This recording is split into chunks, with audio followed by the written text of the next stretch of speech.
What's up, Big 12 Nation? It is Tuesday night in America. Did you miss me? That can mean only one thing. It is time for another edition of your favorite YouTube-centric Big 12 college football show. That's right. It's the one. It's the only. It is the biggest 12 with me, your host, Clint Foster, wherever you are. Thanks for making us a part of your Tuesday night. It's been a minute, but I'm excited. Well, I'm not excited to talk about anything related to TCU, but I'm excited to talk about Big 12 football, that sport that we both love and hate so much. And it's so kind to some of us and very harmful to the rest of us. A lot of great guests. We got a fearsome foursome in here to talk all things Big 12 football. But before we get to any of that, you know I need something from you. I need you to subscribe to the show. Let's get the ticker going here. But you know the ad. It's at Big 12 BOCFB. And at TCU VOCFB. Really do subscribe to that Big 12 channel. We are so desperately close to 1,000 subscribers, and that will mean the world if you can help us get there. So please do that. We're going to have it running down there the whole time so you won't forget. And you can subscribe. So subscribe. And while you're hitting subscribe buttons, go ahead and subscribe to my personal channel at Clint Foster Creations. Check out Remember the Alamo Bowl. I'm in the planning stages of another documentary short. So keep your eyes open for that. And hopefully, around Thanksgiving week, hopefully I'll have a chance to finally make some more sketches for you. Middle school football season's over. So we got, I'm slightly returning to a semi-normal schedule in my life. And hopefully y'all will be the primary beneficiaries of that. I'll just continue to not sleep. Also, make sure that you're following the Voice of College Football on all of your social media accounts. At the VOCFB, that's on Twitter, on Instagram. Follow me on Twitter at Clint_Foster55. And check us out wherever you get your podcasts, Amazon, Apple, Spotify. We're in all the places. Make us a part of your daily commute, your daily life, okay? We got lots of great content for you. And check out the Voice of College Football shop. I don't have the tab pulled up, but I've showed you lots of times. VOCFB/shop. Enter in the promo code 12VOCFB. Check out all of that delicious merch that we've got at your fingertips. VOCFB on your body. Who wouldn't want to do that? Okay? So, without further ado, let me welcome in my guests. You know them all. You love them all. They need no introduction, but I'm going to give it to them anyway. Ladies and gentlemen, we got Brownie, we got Bomber, and we got Steve from Feeble Cats. Gentlemen, how are you on this fine Tuesday night? Good. Peachy. Wonderful. Amazing. And the chat's already popping off. Love it. Okay, so breaking news that we got to talk about right off the bat. Sam Leavitt talking about moving on from Arizona State to the highest bidder. He's had a little bit of injury issues this year. We actually had Kenny Dillingham on the mic begging Tempe area restaurants to start using NIL opportunities for his players. Gentlemen, what's your read on the Sam Leavitt situation? Brownie, I know you heard some things in the rumor mill that may or may not be true about the price he's commanding. What do y'all all think? What are you thinking? I think it's wild. I mean, you're talking about a redshirt sophomore that honestly could have declared for the draft at the end of this season, especially if he stayed healthy, and probably was going to be a top 10 pick and probably one of the top 3 quarterbacks off the board. It was an extremely, from my personal thought, like an extremely weak quarterback class going into it. So I feel like, yeah, he wasn't going to go into a really shitty situation, but I do find it kind of interesting that they're now playing around with money to see if he can get more for one more year. But honestly, it's high risk, high reward, right? Because you might come back for another year and it might be a season ending one. Like we don't know. And obviously hindsight being 2020, and you wish that you could look into the future. But I think it's kind of crazy that he's willing to throw all of the chemistry and stuff that he has at Arizona State, unless him and his camp know something that we just don't know at Arizona State. It's interesting because Arizona State has seemed to be one of the more progressive programs within the Big 12 and in the country on the NIL front. And Kenny Dillingham has really been at the forefront of more of a players coach movement. even going so far as to quote tweet players who are leaving, saying, whoever gets this guy is going to have a great player. That's just something that you don't see coaches do, and it's something that I've really enjoyed about Kenny Dillingham, despite me having a secondary allegiance through my wife to Arizona football. So because of that, I'm not really allowed to like Kenny Dillingham, but it's just the culture that he's brought to Tempe and to the Big 12 in general is something that is really interesting, and something that I think we've seen, with similar cases such as Matthew Sluka, Nico Iamaleava, and now Sam Levitt. The grass is not always completely greener on the other side, especially if you're doing this mid-season. Yeah, here's that Dillingham quote I was referencing, and then Bomber, I'd love to hear your take. He said, "Every restaurant, if you don't have a food item named after an Arizona State Sun Devil, why? I don't get it. $500 a month, $1,000 a month. Our success leads to more success in local business. We're a revenue generator for the city. It's not just restaurants. It's car companies. It's literally everything we can get involved." Bomber, what's your take on this whole Levitt situation? So we have cautionary tales, right? 2 years ago, DJ Ugalele went to Florida State, and his career basically fell apart. Nobody's talking about him being in the NFL anytime soon. And then we had Shedeur Sanders, who was supposed to be a number 1 pick, slipped to 5, and now is being laughed out of Cleveland for how poor his play is. How much better would it have been for him to stick in Colorado one more year? How much more money would he have made in Boulder this year? How much more successful would they have been if he would have stuck around? I don't know. It's arguable whether he was even that good. BYU made him look pedestrian. And I think the next year, everybody's going to learn on that. But I guarantee that's what the NFL has on film for him. And so Levitt has been talked about for an NFL quarterback, no problem. The problem's going to be his injuries. His injury history has not been great. And now we have a situation where is ASU going to be the top bidder?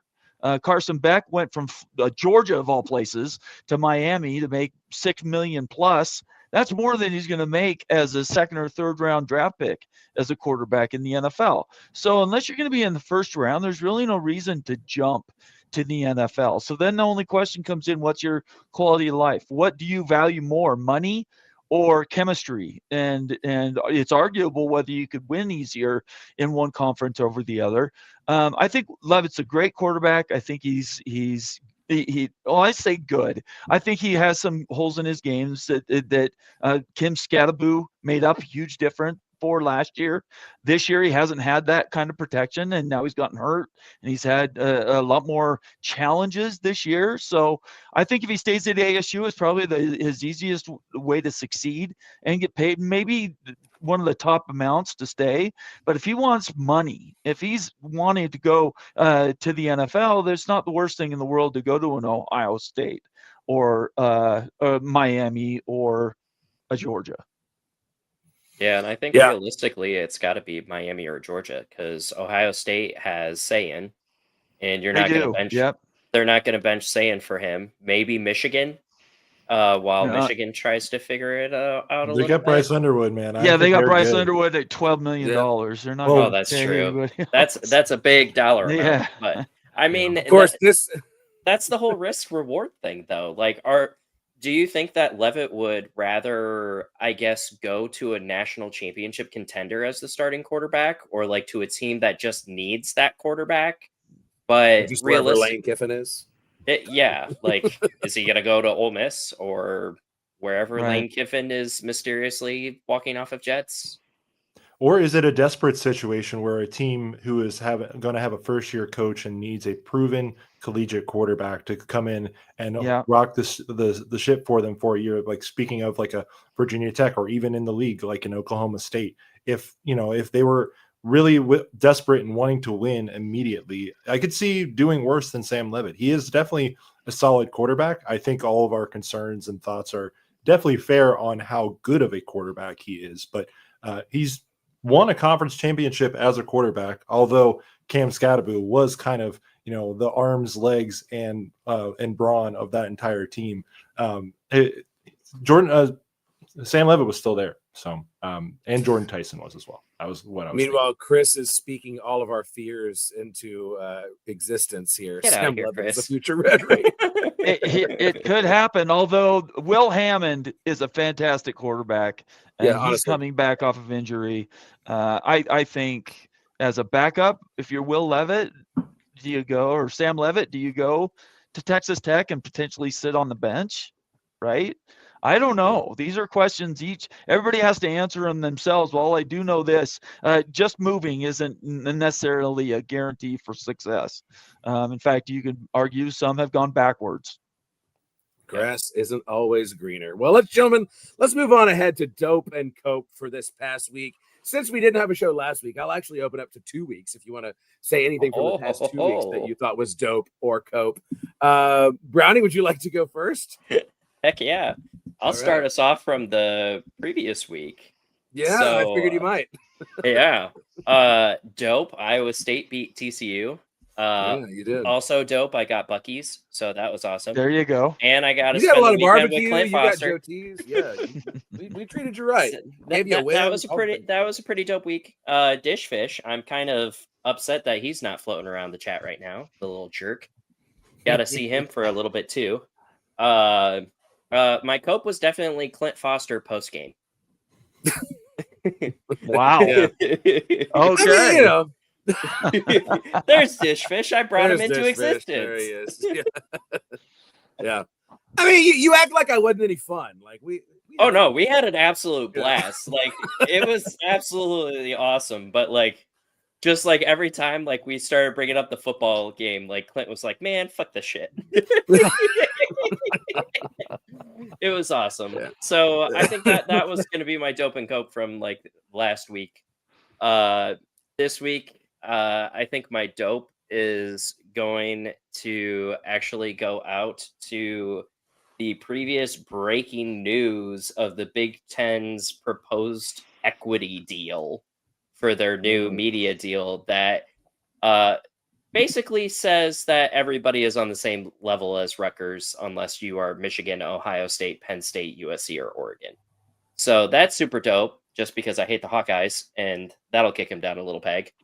And honestly, my cope for this week is just kind of all of the losers in the Big 12 because there was a lot of hate going on through my like Twitter feed on Sunday from everybody who had a loss. Like Cincinnati was coming out of left field.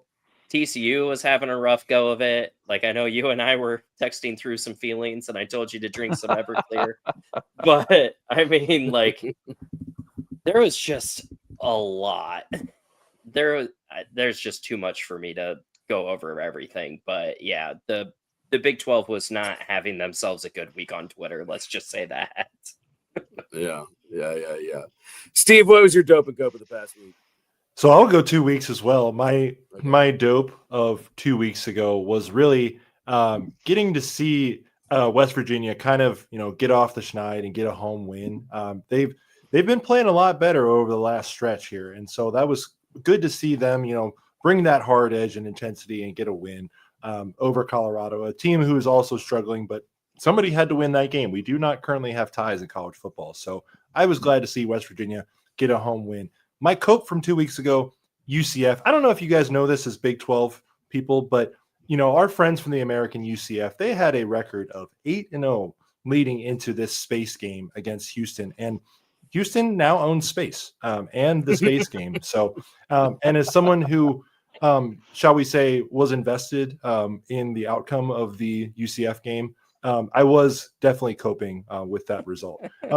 And then this past weekend, the dope thing for me was to see, Jacob Rodriguez from Texas Tech just be able to line up in the formation, score a touchdown, hit the Heisman pose. I'm loving that Texas Tech has a defense for the first time potentially ever. I don't remember them ever playing defense before. Great clip from exactly. Yeah, it's been a long time since they've played defense in West Texas. So I was happy about that. And cope I will give to myself because I did attend the Arizona-Cincinnati game. And as I mentioned, my wife is an Arizona alum. And she mentioned to me right after the game, Well, you can try to beat us in basketball again next year. Oh. So since Cincinnati and Arizona have been in the same conference, we've lost a football game, a basketball game, and an entire weekend baseball series to Arizona. So, I think my wife's alma mater is just going to perpetually have the crown. So house divided, and in our house, Arizona, the Arizona flag flies over the day. Bomber, hit us. Dub and Cope. Well, BYU keeps winning, so that's you can call it whatever you want. I think the Cope, and it's going to continue to be the problem for the Big 12, is how do they get a second team in, right? I think it's foregone conclusion Texas Tech is in, and they've earned it, right? They beat everybody, so they have deserved, well, except for ASU, but the conditions were different at that time. So I just don't know what the strategy could possibly be at the Big 12 offices to get over this hump that says the Big 12 isn't a two-bid league, or more for that matter. Utah is maybe arguably the hottest team in all the country. They're not going to get a chance to play if BYU and Texas Tech win out. They're going to be playing and hoping that they get rescued at the end of the day. And I think what we're seeing now in the CFP is no, okay, is to have the world recognize you're doing good and yet not reward you. And it's a problem in the Big 12 that I still, the problem has not been fixed, and I don't know that it can be fixed, to be honest with you. When you have a Notre Dame that's going to get in almost every year with 2 losses, doesn't really matter who they lose to or when they lose. That spot is technically really a Big 12 spot. Same with the ACC. Last year I would put it as a little bit of an aberration, but if that same season happened this year and it wasn't Clemson, you're not getting 2 teams in. They'll pick the best team out of the ACC, and they just won't take the champion. So, and that's what Miami currently is right now. So, I in some way, shape, or form, we have to fix this riddle. There's some way that we can go where if you have a team that only loses 1 game in conference all season and then loses a conference championship game, they're not going to be in the CFP. That I'm sorry, it's just way ugly, and I don't know what the Big 12 can do to fix it. Yeah. Would you like to see them post some of those similar graphics that the ACC account has been posting, where the blind resume? And... Those are largely pathetic, to be honest with you. See, what should go ahead? I understand. No, I completely agree with you, and I think obviously we're going to pick on the ACC here, but I do think they make a point, and where BYU can get in. I mean, I know everybody, Utah at least wants to be the enemy of the rest of the Big 12, but if Utah keeps winning by 30 points, like maybe, unfortunately for BYU fans, they might get in as well. I think it's going to be about kind of gaming those strength of schedule, strength of record metrics, and getting those style point wins. And I'm sure Clint was really crushed to see Baylor lose by multiple touchdowns this past weekend at home. If there was a dope from this last week, that was it. But it was Utah that did it, so it's like, yes. So I was voting for the Meteor. It's easy to say that Utah's beating everybody like a drum, but if you really look at their strength of record and their strength of schedule, it's a lot worse than even BYU's is, let alone Texas Tech's. So we're trying to pump them up right now. I don't really care. Palmer says, "Screw your Big 12 camaraderie." What I'm looking for is leadership. I'm looking for leadership from Brett Yormark. The one thing he can control is when he gets and speaks in front of the press. How often he's up. Why isn't he the second week of the season standing up and saying, "Yep, all my teams, every one of them, I want to get 3 teams in"? He doesn't do that. And he's just as bad as Jim Phillips is. So is it something that maybe carries the day? I don't know. It might, depending if Miami gets in and Virginia, if they win out, doesn't. But the larger storyline is the system is so broken. Can it be fixed at 12 teams? Is the only way to make it better for the Big 12. We go all the way to 24 to try to bring in as many of those teams in as you can, because 16, You're still not going to. You get mostly SEC and Big Ten schools, even in that pick. So Bring back the it's just a tough computers. deal. Yeah. Bring back Well, the I'm gonna computers. Dang it. honestly, yeah, it would be way better. At least then you knew what you were doing. I like the You know what was metrics. expected of you. Publish the metrics. That way people can manage Yes. to the metrics. Yeah. Well, I'll do my dope and quote quick because I know you got a hard out, Bomber, and I want you to be able to talk about this BYU Cincinnati game. Sure. My dope, we'll go back 2 weeks. I got to give a shout out to West Virginia for being the official John Denver Bowl champions, beating Colorado. They last did, week. didn't they? Yes. They did do that. So you Yeah. got that and the Pitt game to hang your hat on, if nothing else. And my cope, Sonny Dykes is just an unstoppable bad idea machine when he's on the mic. That man it's impossible for him to not say something incredibly stupid, particularly after a loss. He's just been doing a whole lot of that. The vibes are not high. But as far as good vibes go, you talked about Cincinnati owning space, Steve. I have to say that there is only one Big 12 city that has a flag on the moon, and it is not Orlando. It is not Cincinnati. Pascal High School, right down the street from TCU in Fort Worth, has a flag on the moon. Wow. Okay. From Alan Bean in 1950. Okay, Apollo 12. So, Wow. if anybody owns space, hey, only one of us has a flag up there. Wait a second. 1950? Yeah, Apollo No. 12. Yes. No. Oh, wait, no, he's a class of 50. Class of 50. I was gonna say. I'm looking at this. I'm 1950, looking at the They flag. hadn't even Yeah. put missiles into Sputnik. space. So I It was was in gonna the say, 70s. Here's the. when was I'll show you Sputnik? the flag. I was reading the flag. Okay. When I said that. See, class. I'm of just teasing 1950 you. Pascal. I don't care. Yeah, It's fine. yeah. I'm totally Yeah. okay with it. There we go. So, all right, let's talk about this BYU Cincinnati game. Let's be honest, it's the game of the week. BYU Cincinnati. Cincinnati is a 2.5 point underdog at home, and I should have put. Cincinnati is still ranked. Yes. No, Y'all still we are ranked? not. No, You're they not. Okay, dropped never mind. out. You did drop out. Ugh, stupid AP. It's probably that girl who hates USF that dropped y'all out. Okay, so BYU, the favorite on the road. What are our thoughts on this game, gentlemen? Should be a tight one. Should be an exciting one.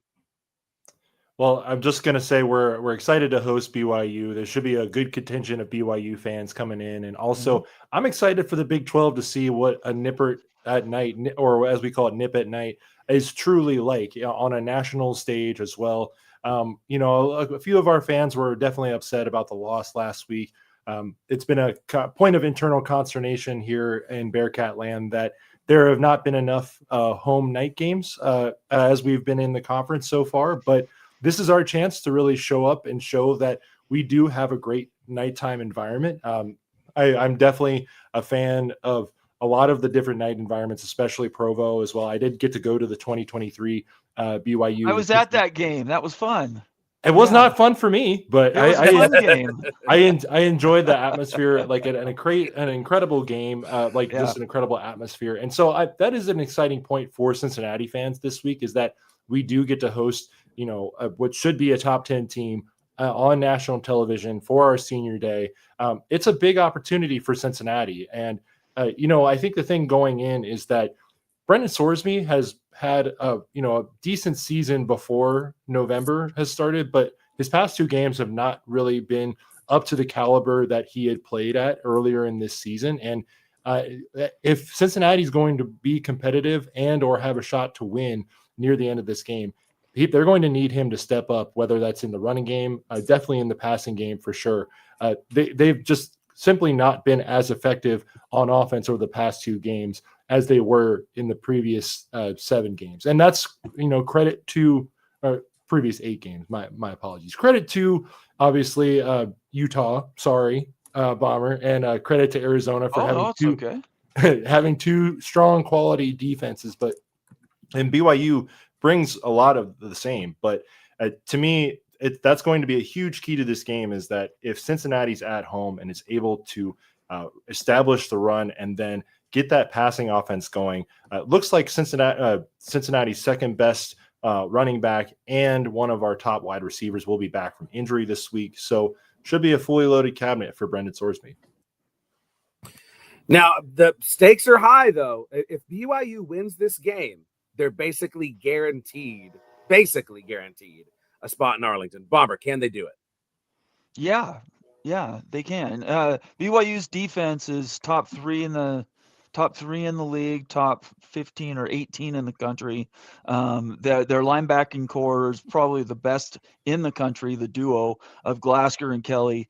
They're going to be. It's one thing to see them on tape fast. I've seen them in person, and it's freakish speed. And they always are able to find the one guy that's blocking that doesn't able to stretch and get to that pull on whichever edge that they go. They tend to run to. So at the end of the day, Texas Tech by far was the best defense. It's like top 3 in the entire country, and BYU only struggled against them. They've been able to score on pretty much everybody else. So I think at the end of the day, for Cincinnati to play well, Sorsby has to stay up. He cannot be running for his life like he was with Arizona. Arizona kept him off his mark, and their running game the last 2 games has sort of disappeared. So if they can control the clock, shorten the game, take advantage of that home atmosphere, which, the night atmospheres are the best. We love them in Provo, and everybody else in the Big 12. I'm surprised nobody else likes them, because the environments are amazing if the lights go down. BYU's 35-5 in the last 40 night games that kick off after 7 p.m. Or 6 p.m. Sorry. So at the end of the day, it'll all come down to whether I think BYU's offense is going to get their piece. Cincinnati's defense isn't bad, so they're not going to be blowing them out by any way, shape, or means. It's what can they do to move the ball against BYU's defense. It's admittedly bend but don't break, but their DBs are pretty dang good. They play press man coverage. It's too deep in the back end, and you get a lot of interceptions. So as long as Sorsby can keep the ball in front of him and he's willing to take the seams and the fades, the ones that are pretty much open all the time do you have a tight end? That's one thing I don't know. Yes. If you have a tight end, so that's how you stretch and sort of flex on that zone in the back, is with a good tight end play. So that's been also a point of debate within the Cincinnati fan base as well, is that we have a local tight end who transferred here from Ohio State before last season and has been getting double bracketed in most, if not every game that he's played, and does not get enough targets. And people are upset that he's not being targeted enough. And also, you mentioned man coverage. That does seem to unfortunately be Cincinnati's offensive kryptonite, is where they are not really able to get much going. Whereas if you look at arguably their best 2 offensive games of the season, Kansas and Iowa State back to back, those 2 games were against some more zone defenses where Cincinnati was able to kind of flood that zone with multiple different options and different receivers. So it will just be on Cincinnati's receivers to try and make some great plays in that man coverage. And it should be a good game. I'm excited for it. I'm still planning on going and just figuring out all of that fun stuff, but it should be a big noon kickoff is also coming to Cincinnati. I was just going to say that big noon kickoff on Fox. I mean, that's how you start off, and that's how you start building tradition. Yes. Is how you get those games. Yep. No doubt. Yep. Bomber, if you have to go, you're more than welcome to. I got another 5 minutes. I can go another 5 minutes. Okay, great. Well, Brownie, you have seen Iowa State take on both of these teams and lose to both of these teams. So what is your take on this game? Who do you see coming out of Nippert alive? Well, Brendan Sorsby definitely is a lot better at zone breakdowns than he is man-to-man. He had the benefit of Iowa State being out most of the secondary when we were playing. So he is actually able to read, I think, defenses fairly well. Playing against BYU, it was Iowa State that shot ourselves in our own foot. Like, we had a pick 6 on that one. We were holding Bear Bachmeier in that running offense really well. But again, the problem was that we set in that soft zone and we were playing walk-on freshmen at safeties, and it clearly showed. And the only time that Bear Bachmeier did not look good is if we brought pressure and the pressure got home. And I think those were honestly like the weakness in the armor. If Cincinnati can bring pressure and the pressure gets home and Bear Bachmeier can't scramble out of that and he has to throw, I think Cincinnati has a good chance. but I just think that BYU's defense and Cincinnati's defense is close to the same way because they got the Nutty Professor's minion over there with Fight, but they're both bend don't break, and then they just piss you off and they force turnovers. That's both of these defenses' job. I think it's whoever protects it, and honestly, I can see this being minimal possessions and probably nobody scoring above 27. I think it's just going to be somebody to put pressure on BYU. There's one person who could do it. Right. Don Corleone, man. Don Corleone on his senior day too. The Godfather. But yeah, like that. But I think that's where it's going to have to come from. Cincinnati's going to have to play that dangerous tote the line where they are going to have to apply pressure. And I have seen Bear Bachmeier getting pretty good week in and week out to where he's able to escape the pressure, find something, have the actual smarts to throw the ball away. Like I saw him where he was trying to extend the play and the play just wasn't there. And he said, screw it. And he threw it out. And I was like, 3 weeks before that, Bear Bachmeier would have either tried to force a pass, right, or it would have been a sack. Like those were the two options. And instead of taking that 11-yard loss, he just threw it out of bounds. So I think he's definitely getting a little bit development. Sorry to burst your little bubbles, but I do see BYU actually covering this. I see it probably being a 7-pointer. But again, it's probably going to be something like 27, 31, 35 being the maximum points. Yeah, I see a defensive ball game as well. I think that BYU is just Cincinnati has pieces, and Cincinnati should be damn proud of this season. I mean, what a turnaround from last year. And you got something you could really build on with Scott Satterfield of all friggin' people. He's done a good job. He's done a good job. Do we want to be building off of Scott Satterfield? Yeah, that's a good question. That is a good question. A lot of people are saying maybe not this. Maybe he'll be out after this year if he doesn't do well.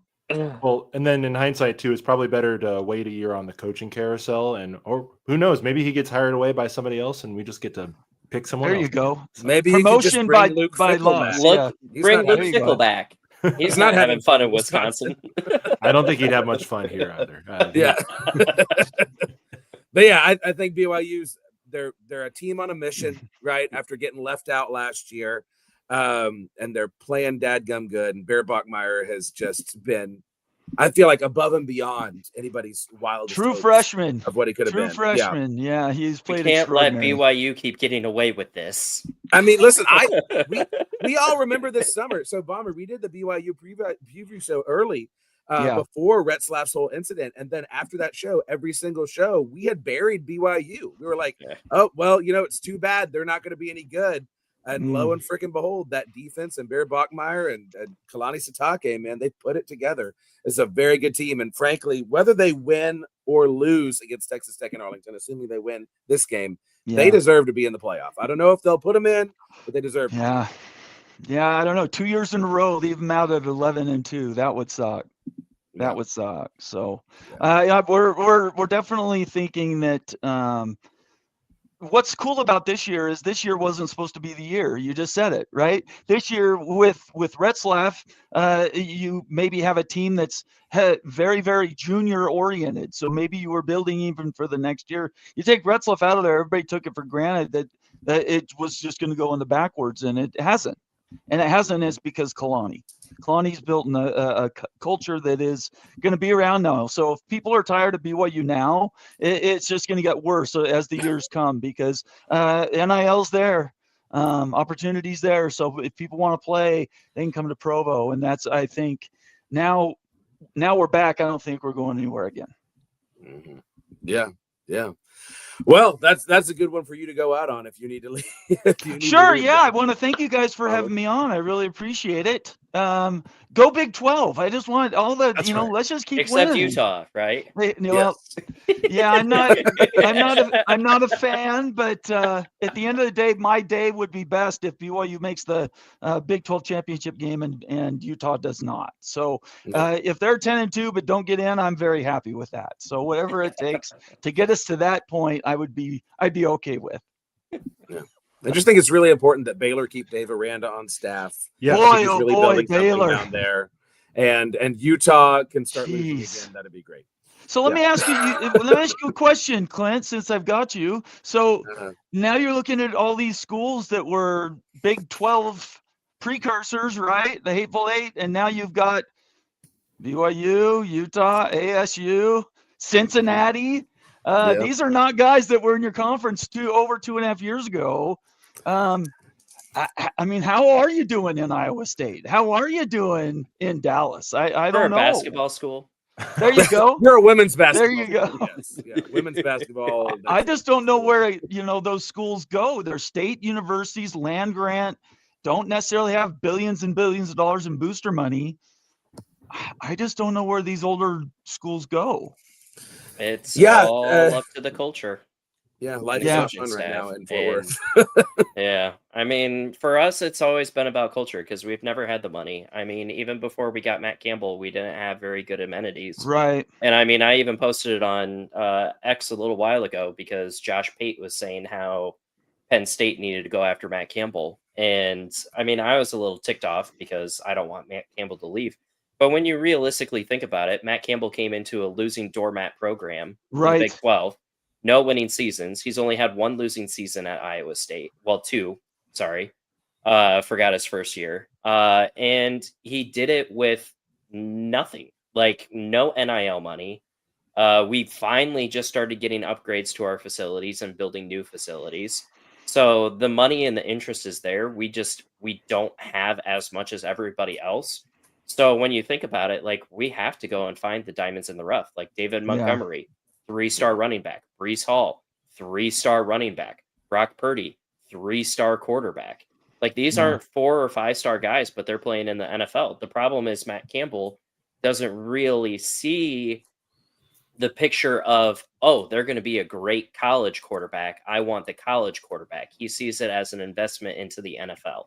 Right. So, like, if you look at Rocco Beck, he's not that great of a college quarterback. The college game is too fast.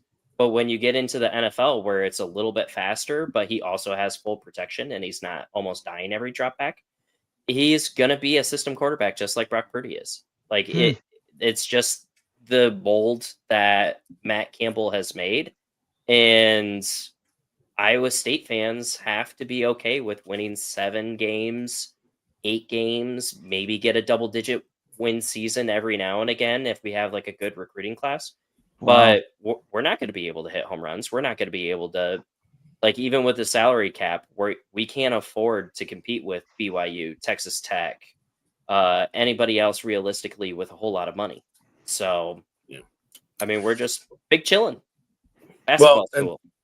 Things are bleak at TCU right now, and it's not because we have a talent problem. It's because we have a culture problem. That's really the truth. And when Brownie was with me, so I run into former players all the time. Yeah. We ran into a former player when Brownie was with me, NFL linebacker who played at TCU right before I got there, but we've talked several times and become friends. And he was like, I don't recognize this program. This is not what we built. Where's the chip on the shoulder? Where is the physicality? Where's the discipline? Where's the attention to detail? It's all gone. And I just hope that when we finally get around to making a change, that it's not too late. We've dug so big of a hole that we can't come back from it. That's really what I think, because this is literally the worst time in the history of college football since 1995, when you're getting out of the Big 12. This is the worst possible time to have apathy in your fan base and to be underachieving on the field. It's the worst possible time. So we got to figure something out, and we got to do it fast. Baylor and TCU are in the same ship, heading in the same direction. Yep. What are you guys going to do to change your stars is really what's going to come down to. I appreciate you guys bringing me on tonight and chatting a little bit. Yeah, always love having you on, Bomber, even if it's only Okay. for a little bit. Yeah, whatever I can take. I appreciate you guys so much. Good luck to your teams this weekend. I'm gonna get out of here. We'll see you later. Okay. Yeah, See you, y'all go Bomber. subscribe Cougs. to Big 12 Mafia. Go check them out. Appreciate you. Thank you. Yeah. College Football Mafia on YouTube. I appreciate it. See you guys. See you, Bye, Bomber. Bomber. Hey, Peace. Bomber. All right, next game on the docket. Let's take a look at Brownies boys, them Iowa State Cyclones hosting Kansas. This is 4.5-point favorites at home. we are in the dumbest timeline.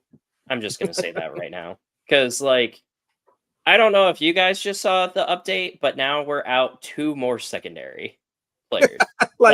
Who is left to play? Am I going to We be asked to play secondary this weekend? Like, are I- they pulling people out of I the student have- section?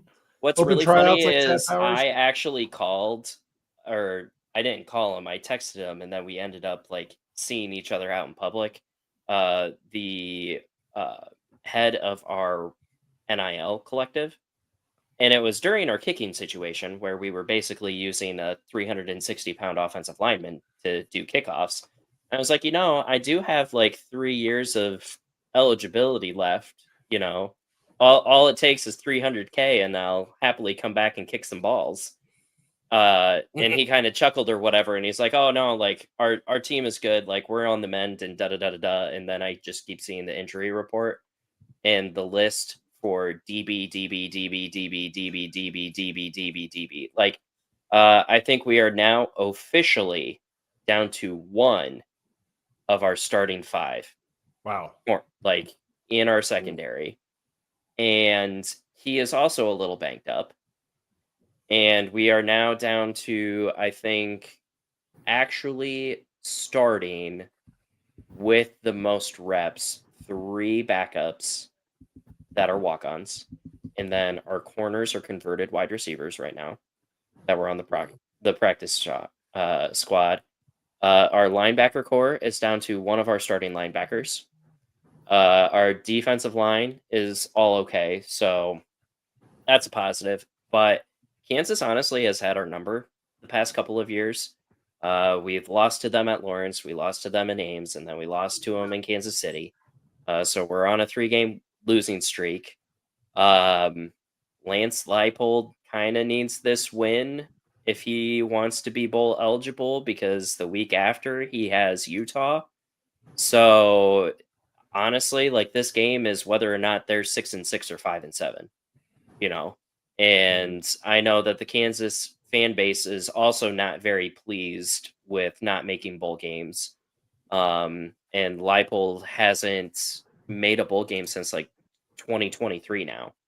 So, was the year that they got the 9 wins like the peak of Leipold? And now we're just starting to see the downward trend. Like, do you want to get rid of Leipold during this time and try the coaching carousel some more? Like, do you hang on to him another year hoping that it fixes itself?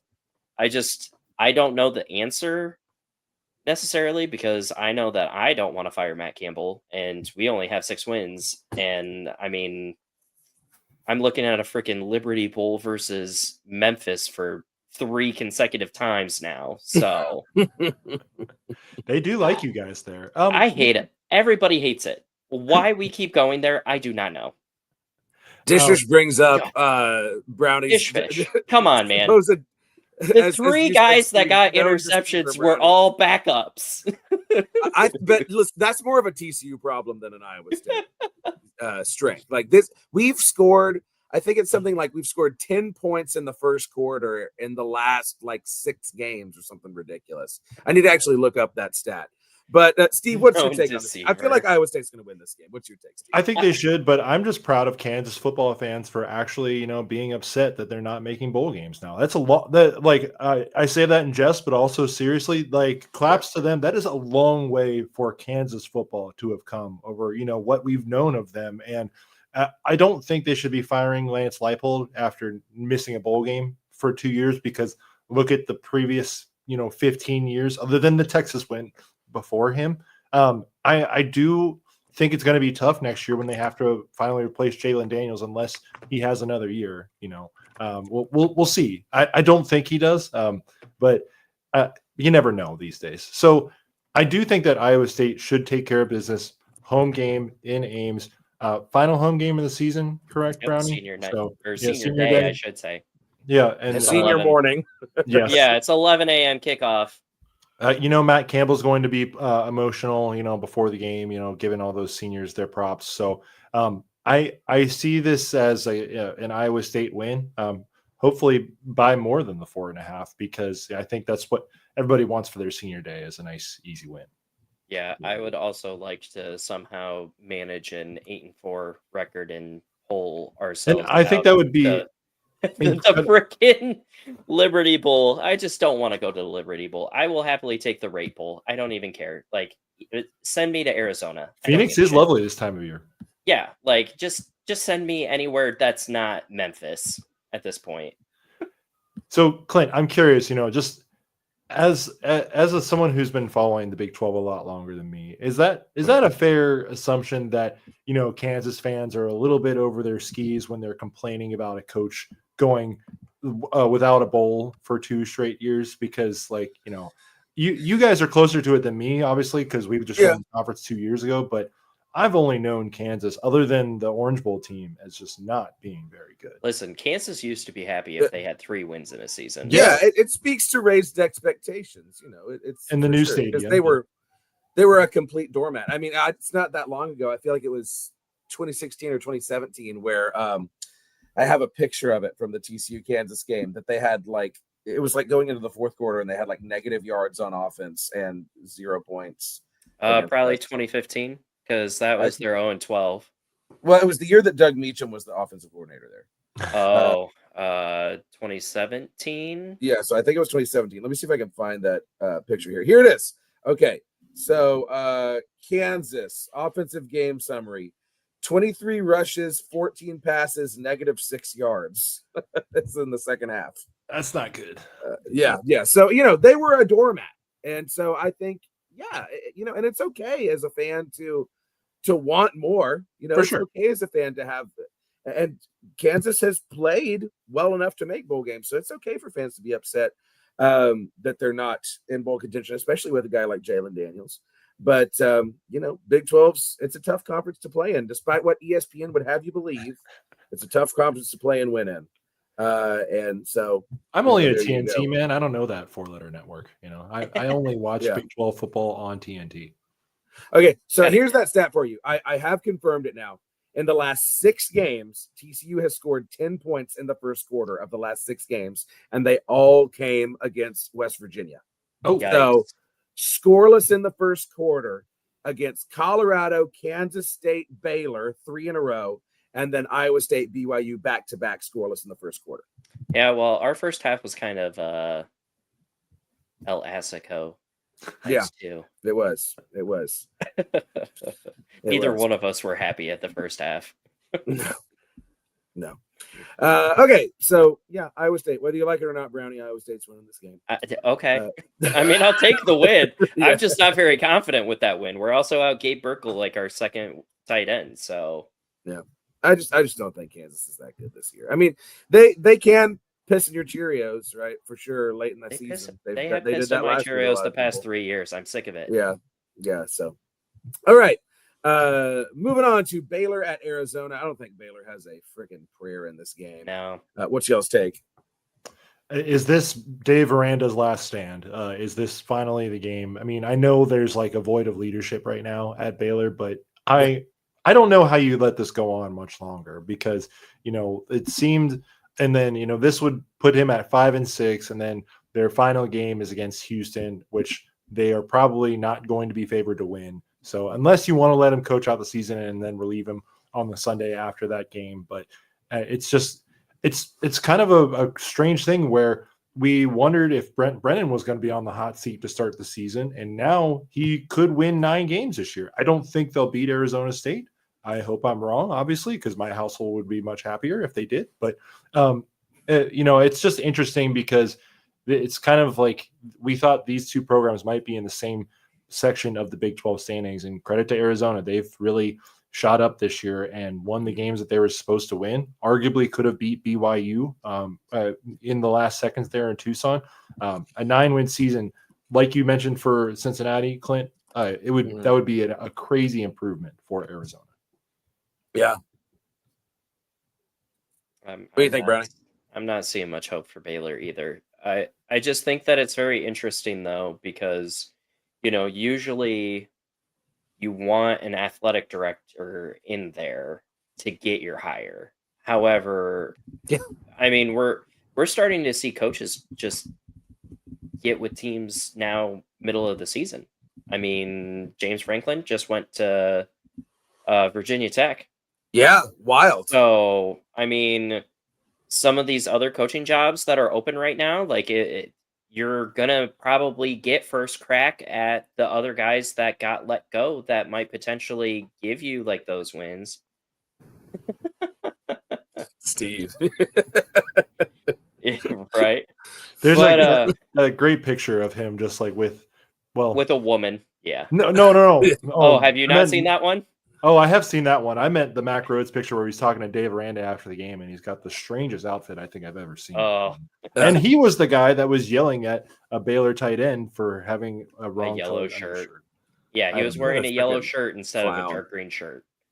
I mean, the crazy part though is like you don't want to hire a coach without the AD because the AD might not like the coach that you brought in. So I don't know if Dave Aranda. I think Aranda survives another season.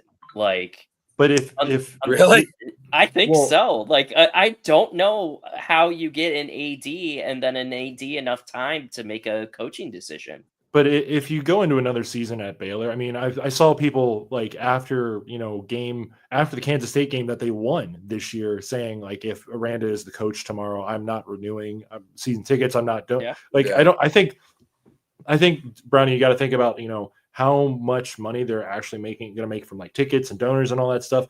And if that outweighs the cost of keeping Dave Aranda, then, you kind of just got to make the move, and maybe you just do a bridge coach and hope it works out. But I just don't really see how Baylor, and honestly, I don't see how the Big 12 is better with Dave Aranda at the helm next year. Like if we're trying to like raise all boats here, I think we gotta find Mr. Aranda a new home. Yeah, maybe TCU. They do seem to trade coaches a lot. You guys always trade coaches back and forth. It could be Sonny Dykes at Baylor and Dave Aranda at least TCU. Dave Aranda has no association whatsoever with sexual assault or rape culture. Like that. At least Dave Aranda seems to be a very good human being, and we are aware of that. What we're aware. It is Baylor. Yeah. So. Good grief! I probably shouldn't even have said that. But so yeah, Arizona's gonna win. Yeah, I don't have anything else.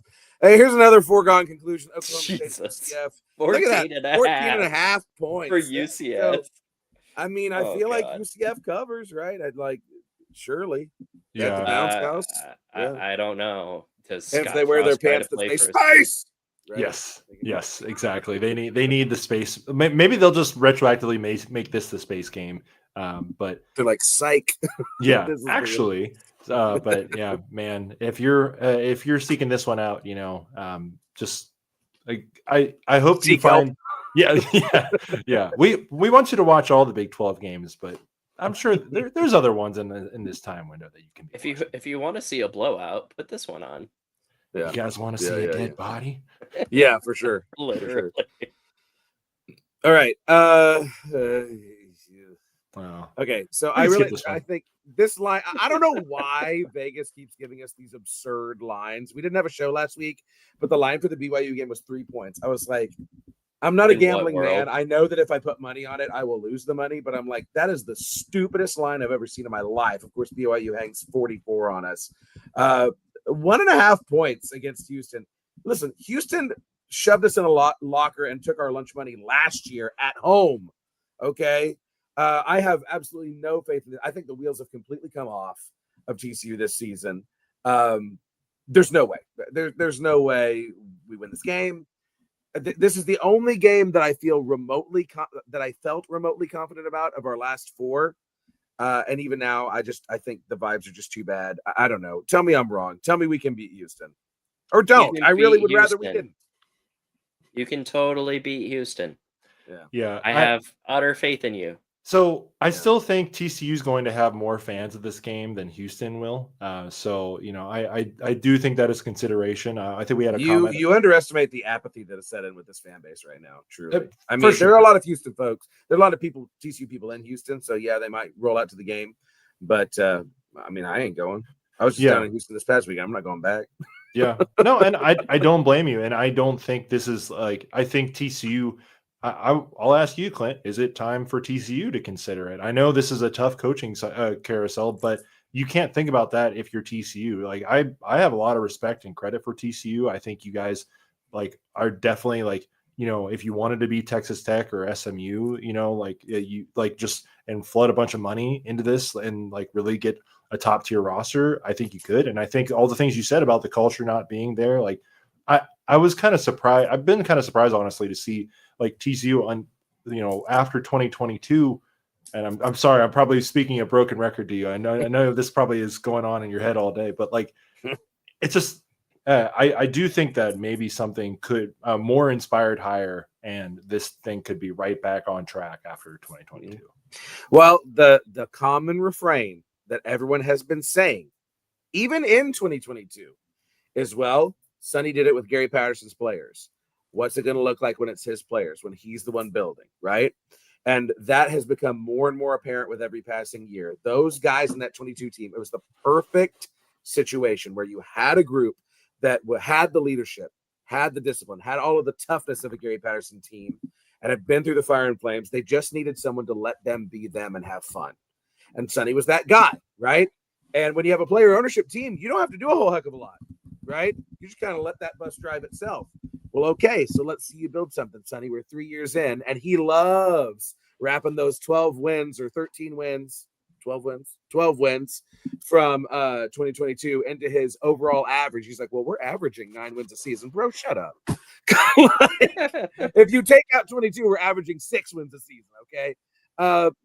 Listen, there's so much about this team that's so soft and so just I've had enough of it. I'm put out with it. A lot of TCU fans are put out with it. I don't think the administration has put out with it yet. Dishfish said it. TCU AD asleep at the wheel. I guess we'll see. We'll see if a change is made, but I don't anticipate us making a change because Sonny has a stupid high buyout. Thanks a lot, Jeremiah Donati, signing him until 2028 after 22. And Genius. Also because this is such a competitive offseason to enter in the coaching carousel. I mean, there's a lot of conversation about like, okay, well, where does the TCU job rank among all these other, when you're competing against LSU and Florida and, potentially, I know Mike Elko's staying at A&M, but, if a coach gets poached from Texas or wherever else, like how far down the list is TCU compared to these other jobs, and Penn State, right? Can you actually get somebody that, I mean, a lot of people like UNT's coach a lot, and he's close by. I like Sumrall at Tulane. I wouldn't mind somebody young and hungry who can come in and build something. Like Kenny, Texas State. Yeah. Well, I really think I think if Oklahoma State doesn't hire GJ Kenny, they're fools, right? I feel like he's tailor-made for Oklahoma State. Yeah. I'd love to have GJ Kenny. But yeah, I just it's a frustrating place to be. And I'm not somebody who really like often, I don't like calling for people's jobs. I don't like saying, oh, so-and-so should be fired. Like, and this isn't like besmirching anyone's character or anything, but like, come on, man, the proof is in the pudding. And like, you look at the way this team plays compared to past TCU teams, and it's literally, it's unrecognizable. It's completely unrecognizable. And then you look at Sonny during games and how he doesn't seem to exhibit any tangible leadership on the sideline at all. It's a lot of yelling at refs and then poo-pooing over to himself when things aren't going well. Bro, why don't you lead? Like, we know you're not calling plays on offense or defense, right? Like, at least Gary Patterson had the excuse of like, he's basically the defensive coordinator, but he's still getting in people's faces. And, for better or for worse. Like, I was watching the game and I saw, Hoover and McAllister just getting each other's faces. Yeah. That was weird to just see. I mean, obviously, I don't know anything about the relationship. I heard the broadcast say they have a good relationship. So, they're just pushing each other and, wanting I assume so. see Yeah. that's better. But like, I was kind of surprised, like no one's like telling like Sonny like, hey, you got to get in there. Like they're like your guys are yelling at each other. And I know BYU is a tough place to play at night, but like Yeah. I don't know. I want more for you guys, and I definitely think I'm serious. Like I mean, like I don't know. I love the TCU fan base, and like they're it's gonna be a fun rivalry week next week, Clint. So I hope you're ready. Yeah, right. That Conference USA rivalry week. Yes, sir. Comfy Rambles brings up Jeff Traylor from UTSA. Would you want Jeff Traylor right now? No. He was a hot name like 2 years ago. I don't think I want Jeff Traylor right now. He's not. The Roadrunners aren't looking good right now. Nope. I don't Not want me. Yeah. Just There's not a lot of. This is not a great year. This is not a great year for the wheels to be coming off. And the unfortunate thing about it is that, they're setting up a scenario where either you fire him mid-season next year if you just don't win any games, but also our schedule is front loaded with cupcakes.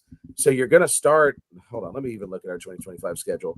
TCU 2025 schedule. So it's like you're just putting off the inevitable. You could lose in Ireland and just tell him not to come back. Oh, yeah. But North Carolina's so bad, man. North Carolina's so bad. Let's see if we can get 26. Bill Belichick realizes that he can also cheat in college football, and then it'll be a different story. Okay, so we got North Carolina and Dublin, which okay. Yeah, so our first games are North Carolina, Grambling State, Arkansas State. You should be 3-0, right? You should be able to sleepwalk and be 3-0. And by the way, I'm so glad we canceled the SMU series so we could play Arkansas State. Thanks a lot for that one. Yeah, I'm real excited. Another home game. You're more excited for the Grambling State game? Well, yeah, actually, yeah, because at least they got a cool band. Like, yes, if you're going to play an they do FBS have school, an amazing band. Yes, they do. If you're going to play an FBS school, you should play an HBCU. That is my rule of thumb. But listen, so it's North Carolina, Grambling, Arkansas State, Arizona, and Baylor. Like, honestly, like you should be able to start 5-0 no matter how terrible you are against that schedule, right? And so then it's like, well, great. Now we're locked into another year of BS because then it's BYU, Utah, Kansas, Kansas State, West Virginia, Texas Tech. I mean, hell, we may lose out the rest of our games. We still have Sonny Dykes. So, and then it's like you're having to fire him late in the season. You've lost a whole nother season you could build, right? It's not good. It's not good. So I've bloviated entirely too much about that. I have absolutely no sympathy for you, seeing that I used to be a doormat for this conference for almost my entire life and went through. Well, yeah, you know what? Coaches. TCU used to be a doormat, and we're not anymore, and we shouldn't have to be. Okay, I agree. It's not the 70s anymore. It's not the early 90s anymore. Gary Patterson. We can legally pay our players now. Damn it. Well, we didn't do very good when we were paying our players. That didn't work out very well for us. Okay, we did it 1 year, had a 8-win season, and then got popped into holy oblivion for self-reporting. Could be worse. Could be SMU. Well, I mean, hey, I think we did them a favor taking Sonny Dykes away from them. Honestly, they acted all butthurt about it. I think we did them a favor. But yeah, insider trading. The vibes are bad. The vibes are bad. Okay, so I don't want to talk about this anymore. Let's talk about Utah. But we didn't even get to say that Houston's going to win. Yes, they're going to win. How much is Houston going to win by? Come on, tell me. A lot. 7. Yeah, okay. Yeah, all right. Let's keep moving here. So Kansas State, Utah. I think Utah wins this one going away. 17.5 is a juicy spread. But I think they could cover it. Kansas State was in a dogfight with Oklahoma State last weekend. Yeah. So I think Utah, honestly think like that is a way maybe the Big 12 gets 2. And if I'm shooting for the moon, 3 teams in is if Utah just continues to just steamroll teams, because clearly the committee likes that, they are just steamrolling. And the metric likes that they're steamrolling teams. I know they don't have like the greatest non-conference schedule or have not played the greatest teams and lost to BYU and Texas Tech, but if there were ever a way, if some chaos happens and there's just like one girl left at the ball with a nice resume, it might be Utah. So and hey, they have Mark Harlan on the playoff committee now. So There you go. That does help. They That does say help. they take their hats off at the door, but knowing Mark Harlan, Yes. I don't. Mark Harlan does not take off his hat. No. Mark Harlan, No. Mark Harlan is probably trying to figure out how to get the Pac-12 back together while in those meetings. Yeah. I still think we should have left him there. Just let him think figure it so, out too. with Oregon State and Washington State. Yeah. but Let them be independent. I would have rather brought okay. in both of the state schools and just left Utah by themselves. Yeah. Actually, I mean, Brownie, is Utah going to cover? I think so. Yeah. All right. Last game, Arizona State at Colorado. I think Arizona State wins this one. Colorado, talk about another team that's just like hurting. Julian Yeah. Lewis game, maybe? Question mark? No. Yeah. If Pat Shermer's calling the offense, still probably not. No. Yeah. Not even a shot. Sims actually looks somewhat competent now, so I don't think Colorado stands a chance, and Deion Sanders just needs to retire, honestly. Like, with all of his health issues right now, he just needs to leave. Yeah, I would if I was him. What are you gaining keeping yourself in that situation? Money. And there you go. The biggest 12 this week ends not with a bang, but with a whimper. The whimper of Arizona State, Colorado. Bang. Gentlemen, tell the people where they can find you. You can find us at Viva the Cats Pod on X, on Instagram, and Viva the Cats Pod on whenever you find your fine podcasts. If you don't want to cheer for BYU and you're a Utah fan secretly, cheer for us on Saturday. Could be fun. So, I got to run, boys. Enjoy your night. Yes, thank you very much, Steve. Brownie, tell the people where they can find you. You can find me at WRNL Brownie on X, Blue Sky. Follow the main account also on Twitter, Wide Right Natty Light. Join our Discord. It's a hip hopping in place with especially all of the coaching rumor mills and potential transfer rumor mills. So Love it. it's time to think off season, boys. I'm already there. I have officially moved on to basketball at this point. Attaboy, Clint. I'm proud of you. Yeah. You and I are in Moved on to basketball women's season. basketball. Hey, TCU gave Michigan a run for their money in basketball, men's basketball, so I wasn't hating that either. Follow the show. Please subscribe. Big 12 BOCFB, please. We're so close to 1,000. We need 1,000. Please. Follow me on Twitter at @Clint_Foster55. Voice of College Football, all of your social medias, at Clint Foster Creations on YouTube. Check out the Voice of College Football Star. Check out the podcast. And I'm out of practice. I'm dumb. I'm going to leave you with an ad after I say I'll see you next week. But until then, I love you. And go Big 12. We'll see you around. College football is even more exciting when you've got some action on the line, and the games are even better when you're cashing in. And the Voice of College Football is the place to be to get the greatest value. Start with my picks. 75% against the money line, 58% against the spread, and I've got a 40-plus year track record. 11-0 in the college football playoff for me last year against the money line, 8-3 against the spread. And I'm just the warm-up act.